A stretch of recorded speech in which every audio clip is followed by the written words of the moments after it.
Congress the కూడా అది పాల పొంగు లెక్క అయిపోయింది.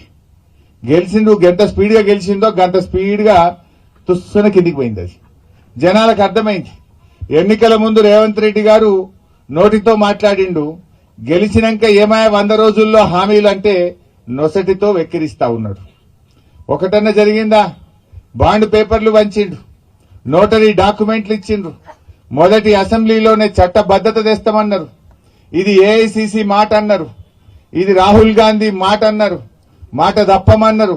కానీ ఇప్పుడు ముఖం చాటేసిండ్రు. ఒక్కటన్నా అమలైందా? అందరికీ మోసమే.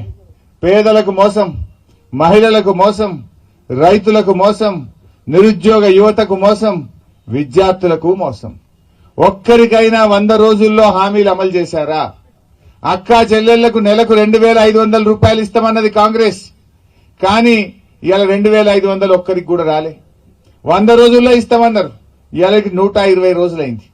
నీ ప్రభుత్వం వచ్చి 120 రోజులైనా ఏ అక్కా చెల్లెకు కూడా ఇవాళ 2,500 రాలేదు. అంటే ఈ రాష్ట్రంలో 18 ఏళ్లు నిండిన మహిళలకు 1,42,00,000 మంది మహిళలకు ఒక్కొక్కరికి 10,000 రూపాయలు కాంగ్రెస్ పార్టీ బాకీ పడ్డది.